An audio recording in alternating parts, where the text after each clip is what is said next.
या hi guys, कैसे हो आप लोग। ऑफ कोर्स बहुत अच्छे होंगे, मैं भी बहुत अच्छा हूँ। स्वागत है आपके हमारे यूट्यूब चैनल स्टेप कैंपस पर।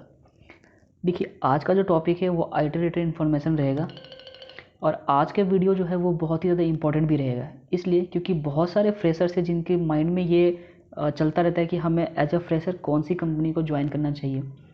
तो देखिए, अगर मैं कंपनीज़ की बात करूँ और आईटी कंपनीज़ की बात करूँ तो हमारे माइंड में 3-4 कंपनीज़ बहुत ही ज़्यादा स्ट्राइक करते हैं, जैसे कि टीसीएस हो गया, इन्फोसिस हो गया, कैपजी हो गया, आईबीएम हो गया, एमडॉक्स हो गया। ठीक है, तो ये सारी चीज़ें बहुत ही ज़्यादा हमारे माइंड पे स्ट्राइक करती है। तो फ्रेशर्स जो होते हैं वो कंफ्यूज हो जाते हैं कि हम एज अ फ्रेशर कौन सा ज्वाइन करें। उन्हें तो जो समझ में आता है वो एज इनिशियल ज्वाइन कर लेते हैं। तो आज उसी के बारे में वीडियोज़ रहेगा। तो देखिए, इसको समझने के लिए हम 3 पैरामीटर को पहले समझेंगे। सबसे पहला पैरामीटर है fast track career growth. Fast track career growth का मतलब हो गया कि आप जिस भी कंपनी में जा रहे हो उसमें कुछ सर्टेन स्पैन ऑफ टाइम के बाद में आपकी ग्रोथ क्या रहेगी। ये बहुत ही इंपॉर्टेंट की फैक्टर रहेगा। देखिए, अगर मैं इनिशियल लेवल की भी बात करूँ तो अगर जब फ्रेशर गए हो तो आपको अगर एमएनसी में जाते हो तो एमएनसी में अगर आपको अच्छा ग्रोथ लेना तो अराउंड 2 ईयर्स का स्पैन ऑफ टाइम आपको देना पड़ेगा। देन आपको उस कंपनी को स्विच करके दूसरी कंपनी में जाना होगा, देन आप वो ग्रोथ को एक्सपेक्ट कर सकते हो। ठीक है, तो अगर आपको career growth come span of time में अगर चाहिए तो सबसे पहले आप एमएनसी को ज्वाइन नहीं करोगे। तो यानी पहला पॉइंट क्या होगा कि हमें एमएनसी ज्वाइन नहीं करना है। दूसरा, क्यों नहीं करना है, तो बिग मशीन होता है क्या है, जो सारे जो एमएनसी कंपनीज होती है लाइक टीसीएस हो गई, विप्रो हो गई, है ना, टेक महिंद्रा हो गया, इन्फोसिस हो गया, इसमें दिक्कतें क्या आती है कि जो इसमें क्या होता है कि बड़ा सा प्रोजेक्ट होता है। ठीक है, बड़ा सा प्रोजेक्ट हो गया, उस बड़े से प्रोजेक्ट में एक छोटा सा पार्ट हमें दिया जाता है। ठीक है, हम क्या करते हैं, अपने आप को एक लिमिट कर लेते हैं, हमें उस प्रोजेक्ट को डेली ओपन करना है, वो प्रोजेक्ट उतना ही काम करना है, देन हमें शट डाउन कर लेना है। तो इससे क्या होता है, जो हमारी स्किल्स होती है वो स्किल्स क्या हो जाती है, लिमिट हो जाती है। अगर आपकी स्किल लिमिट हो गई तो अगर आप कंपनी स्विच करते हो तो आपको वहाँ पे ग्रोथ नहीं मिलेगा, क्योंकि कंपनी, आप जिस भी कंपनी जाए, कंपनी की जो एक्सपेक्टेशन होती है किसी भी एम्प्लॉय से वो बहुत ज़्यादा हायर होती है। वो चाहते हैं कि हमें ऐसा कैंडिडेट मिले जो कि जिसके पास डिफरेंट स्किल्स, टेक्नोलॉजी की स्किल्स की क्या हो, नॉलेज हो। तो वो चीज़ें हमें एमएनसी में नहीं मिल पाता है। तो अगर हमें फास्ट ट्रैक करियर ग्रोथ चाहिए तो सबसे अच्छा सूटेबल कौन सा ऑर्गेनाइजेशन रहेगा, तो वो रहेगा हमारा स्टार्टअप। ठीक है, दूसरा पॉइंट देखिए, दूसरा पॉइंट हम समझते हैं। दूसरा पॉइंट में है steep learning curve. Steep learning curve क्या कहलाता है कि एक ऐसा कर्व हो गया जिसमें कि स्टार्टिंग में तो आपको बहुत ही चैलेंजेस आते हैं। जब आप इनिशियल फेज में स्टार्ट करोगे तो आपके बहुत ही चैलेंजेस आएंगे, लेकिन after certain span of time में क्या होगा कि आपकी जो ग्रोथ होगी वो क्या हो जाएगी, एक्सपोनेंशियल ग्रोथ होगी। मीन्स कि सर्टेन अमाउंट ऑफ टाइम के लिए आपको थोड़े से प्रॉब्लम सहना होगा, बट आफ्टर स्पेंडिंग कह सकते हैं कि 1 ईयर मान लेते चलिए, 1 ईयर या 1.5 ईयर या 2 ईयर, आपकी जो ग्रोथ होगी ना, है ना, वो ग्रोथ जो होगी आपकी बहुत ही शानदार ग्रोथ होगी एज कम्पेयर टू एमएनसी। ठीक है, और ये हमें कहाँ से मिलेगा, ये स्टीप लर्निंग कर्व वो हमें स्टार्टअप देती है। स्टार्टअप हमें ऐसे चैलेंजेस करवाती है। स्टार्टअप क्या हो गया कि एक छोटा सा ऑर्गेनाइजेशन हो गया या ग्रुप ऑफ, मतलब छोटा सा ऑर्गेनाइजेशन हो गया जहाँ पे क्या होता है, ग्रुप ऑफ पीपल्स काम करते हैं, अराउंड 15-20, ये थोड़ा सा बड़ा अगर हम लेते हैं तो 100-200 ऐसे काम करते हैं। बट एमएनसी में क्या होता है कि यही संख्या लाख के पार होती है एम्प्लॉयज़ की। ठीक है, तो स्टार्टअप क्या होगी कि वो आपको एक ऐसा करी, अगर आप स्टार्टअप ज्वाइन करते हैं तो वो चाहते हैं कि हम ऐसे एम्प्लॉयज़ को हायर करें जो कि हमारे डिफरेंट सेगमेंट को संभाल सकें। सपोज आज आप एक पाइथन डेवलपर है तो वो चाहेंगे कि पाइथन डेवलपर हो तो आप क्या करो, गिट पे काम कर लो ताकि उनके डेटा संभल सके, डेटा बेसिस की नॉलेज आपके पास हो ताकि उनका डेटा बेसिस आप संभाल सको। आपको वेब डेवलपमेंट भी आता हो, है ना, आपको डिफरेंट फ्रेमवर्क पे काम करना होता है, जिससे क्या हो कि अगर उनके पास अगर ऐसे क्लाइंट आते हैं तो वो आपसे उसी पैसे में आपसे काम करा देते हैं। इससे 2 चीज़ होंगे, एक तो उनका भी बचत हो गया, दूसरा आपकी जो ग्रोथ होगी वो बहुत ही ज़्यादा हाई होगी, क्योंकि आप डिफरेंट सेगमेंट्स में काम कर चुके होंगे जो एमएनसी आपको नहीं देती है। ठीक है, तीसरी मैं बात करूँ फैट सैलरी। ऑफ कोर्स कोई भी कंपनी अगर आप ज्वाइन करते हो एज इनिशियल फेज तो आप चाहोगे कि आने वाले समय में मेरी सैलरी क्या हो, ज़्यादा हो, ग्रोथ मुझे क्या मिले, ज़्यादा मिले, स्किल्स वाइज भी और इकोनॉमिक वाइज भी। तो अगर इकोनॉमिक वाइज की बात करें तो एमएनसी आपको फैट सैलरी नहीं देगी। एमएनसी आपको एज एन एवरेज सैलरी देगी जो कि अराउंड 3 to 5 लाख का पैकेज होता है। और सीटीसी अगर हटा के मैं बात करूँ इन हैंड सैलरी तो अराउंड 20 to 30,000 के बीच में ही आपकी एमएनसी आपको फ्रेशर एज ए फ्रेशर देगी। तो 30,000 के अमाउंट में या 20,000 के अमाउंट में आप बिलीव नहीं कर पाओगे कि अगर आपको मेट्रोपॉलिटन सिटी मिल गया या सिटीज़ लाइक बैंगलोर बात कर ले, कोलकाता बात कर ले, ठीक है, तो यहाँ पे रहना थोड़ा सा क्या हो जाएगा, आपको मुश्किल हो सकता है इस लो सैलरी में।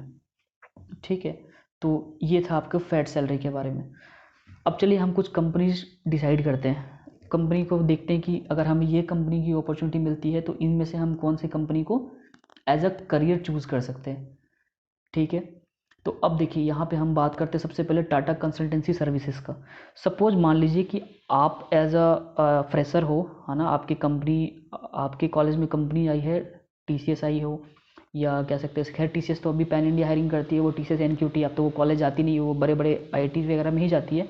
बट मैं अगर बता देता हूँ कि आपके पास अगर ऑप्शन हो टीसीएस के, इन्फोसिस के, कैपजी के, तो आपको कौन सा सॉरी, तो आपको कौन सा ज्वाइन करनी चाहिए। तो देखिए सबसे पहले बात करते हैं टीसीएस का। अगर हम बात करें टीसीएस में, तो टीसीएस में आपकी जॉब सिक्योरिटी बहुत ही ज़्यादा होती है। यहाँ पे आपको जॉब के लिए नहीं सोचना होता है, आपकी सैलरी कम होगी बट जो सिक्योरिटी होगी आपकी जॉब की वो बहुत ज़्यादा होगी। एक बात मैं और बताना चाहूँगा, अगर आप नॉन आईटी बैकग्राउंड के हो, सपोज आप सिविल से हो, मैकेनिकल से हो, और आपका बाई लक इसमें लग गया, आप सोच भी रहे थे कि नहीं मुझे तो मेरे डोमेन में काम नहीं करना है, तब आपके लिए टीसीएस बहुत बेस्ट रहेगा, क्योंकि टीसीएस आपको फायर नहीं करेगी, आप धीरे धीरे सीखते रहेंगे, आप अपना समय लगा के आराम से धीरे धीरे ग्रोथ करते रहेंगे इसमें। हाँ, ग्रोथ रेट जो होगा आपको वो बहुत ही ज़्यादा स्लो हो जाएगा, क्योंकि आप तो पहले तो नॉन बैकग्राउंड से हो, प्लस टीसीएस की ग्रोथ वैसे भी कम होती है, तो आपको और सीखने में, समझने में बहुत ज़्यादा टाइम लग जाएगा। बट आपकी जॉब क्या रहेगी, सिक्योर रहेगी।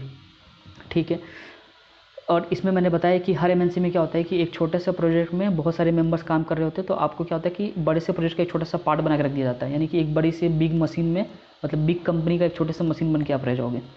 ठीक है, तो वहाँ पे क्या होता है कि वहाँ पे क्या होगा कि आपको सीखने का ज़्यादा मिल नहीं पाया, क्योंकि आप सुबह उठोगे एक ही चीज़ को बार बार करोगे, आज भी वही किया, कल भी वही काम किए, तो एक ही चीज़ को आप बार बार करोगे, तो इसकी जो ग्रोथ होगी आपकी, वो ग्रोथ क्या होती है, कम होती है। अगर आप सीखना चाहोगे तो आपको अलग से सीखना होगा, तो ये एक चीज़ मैटर करता है टीसीएस में। तो अगर आप फ्रेशर ज्वाइन कर रहे हो तो इस चीज़ को भी एक बार आप समझ लें। देन हम बात करते हैं सैलरी स्ट्रक्चर क्या होता है। देखिए टीसीएस 3 प्रोफाइल के लिए मेनली हायर करती है। सबसे पहले बात करें टीसीएस स्मार्ट। टीसीएस स्मार्ट में क्या होता है, आपको 3 लाख का पैकेज दिया जाता है।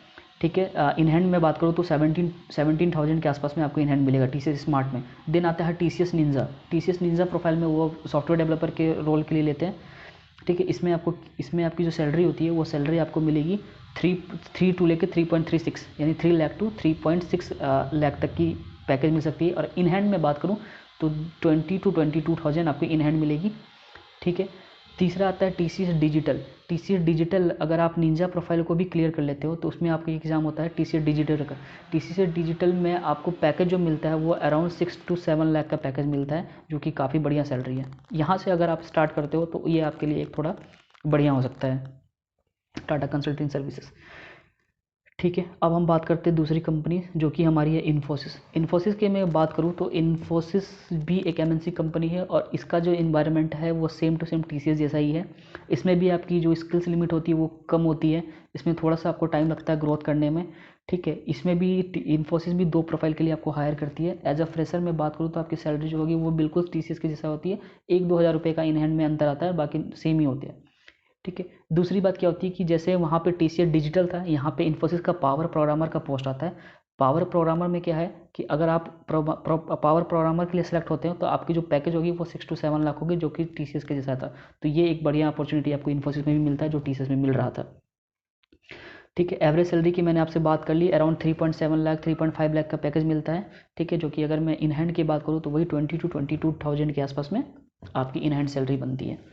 ठीक है, अब बात करते हैं कैपजेमिनी का। कैपजेमिनी भी आपकी एक एमएनसी कंपनी है, बट कैपजेमिनी का भी जो मैं अगर स्ट्रक्चर की बात करूँ तो ये भी 3.5 लाख का एवरेज सैलरी देती है। काम का मैं बात करूँ तो काम भी सेम टू सेम बाकी एमएनसी की तरह ही होता है। इसमें भी आपको बड़ा सा प्रोजेक्ट का एक छोटा सा पार्ट बना दिया जाता है, आप उसको करते रहो, उसको करते रहो, दिन भर आपको वही करना है, एक ही चीज़ करना है। अगर आपको ग्रोथ चाहिए, अगर आपको स्किल सीखना है तो आपको इस काम से हट के आपको अलग से करना होगा। ठीक है, यहाँ कंपनी के अंदर रहते हुए आप ये नहीं कर पाओगे, मतलब कंपनी का जो प्रोजेक्ट के अंदर रहते हुए आप ये चीज़ें नहीं सीख पाओगे। तो एमएनसी वगैरह में बस थोड़ा यही दिक्कत होता है, लेकिन स्टार्टअप में ये नहीं होता। स्टार्टअप में आपको नए नए चैलेंजेस आते हैं तो आप वहाँ पे खुद ही सीखोगे, वहाँ पे आपको सिखाया भी जाएगा, आपको फोर्स किया जाएगा आपको सीखने के लिए। चौथी कंपनी में बात करूँ तो एमडॉक्स। एमडॉक्स कंपनी भी बहुत ही अच्छी कंपनी है। अगर मैं सैलरी की बात करूँ तो बाकी कंपनी से अच्छी सैलरी देती है आपको ये। इसकी जो सैलरी होती है वो 4.2 के अराउंड होती है। और अगर मैं अच्छी सैलरी की बात करूँ, अगर आपने इंटरव्यू आपका जो इंटरव्यू हुआ है, अगर आपने उसमें बहुत अच्छा परफॉर्मेंस किया है तो आपकी जो सैलरी बनती है वो 6.6 टू 6.7 लाख भी बन सकता है। ठीक है, तो बट इसका भी स्ट्रक्चर की मैं बात करूँ तो स्ट्रक्चर काम करने का वो उसी तरह से होता है कि आप बड़े से प्रोजेक्ट है उसमें आपको एक छोटा सा पार्ट दे दिया जाएगा, आपको वही चीज़ करना वही चीज़ सीखना। ये सारे एमएनसी का खेल है, ये एक कंपनी की बात नहीं है, सारे एमएनसी का यही खेल है। तो आपको ये चीज़ समझ में आएगी। एक कंपनी और मिलूँगा जिसका नाम होगा एसेंचर। एसेंचर बहुत ही पॉपुलर कंपनी है दोनों मामले में, स्किल्स के मामले में भी एंड देन आपको सैलरी के मामले में भी। वो भी एमएनसी है बट उसमें चीज़ें ये है कि उसमें जो सैलरी ग्रोथ होती है ना वो बहुत ही अच्छा होता है। अगर मैं स्टार्टिंग फ्रेशर की मैं बात करूँ तो उसमें जो सैलरी होती है वो 4.5 लाख का पैकेज पे वो हायर करते हैं, और इन हैंड की मैं बात करूँ तो अराउंड 30 to 32,000 की सैलरी मिलती है। तो एसेंजर अगर आपके हाथ में एसेंचर इन्फो कैप जी है तो आप अपने अनुसार कर लीजिए। अगर आपको जॉब सिक्योरिटी चाहिए तो आप टीसीएस की तरफ जाइए, है ना। अगर आप चाहते हो कि वहाँ पे भी ग्रोथ है, ऐसी बात नहीं है। अगर आपने डिजिटल निकाल लिया तो आप पैकेज देख सकते हो ना कि आप सीधे 6 to 7 लाख में 6 to 7 लाख का पैकेज आप ले सकते हो, तो ख़राब नहीं है। बट सीखने की मैं बात करूँ, अगर मैं स्किल्स की बात करूँ तो वो आपको स्टार्टअप बहुत अच्छा देता है। तो अगर आप चाहते हो कि आप कुछ चीज़ सीखो, एकदम बेस लेवल पे जाके काम करो, तो आप स्टार्टअप ज्वाइन कीजिए। अगर आपके पास स्टार्टअप का कोई चांस नहीं है, आपके पास ये कंपनी आ गई, आप चाह रहे हो कि नहीं अब मैं ज़्यादा वेट नहीं कर सकता, मुझे अब कंपनी ज्वाइन करनी है ना, तो फिर आपके पास अगर एक ही ऑफ़र है तो आप तो उसी में जाओगे ऑब्वियसली है। अगर आपके पास 2-3 ऑफ़र्स हैं तो इस वीडियो को समझिए और उसके हिसाब से आप अपनी कंपनी को सेलेक्ट कीजिए। तो आज के लिए बस इतना ही गाइज, थैंक यू सो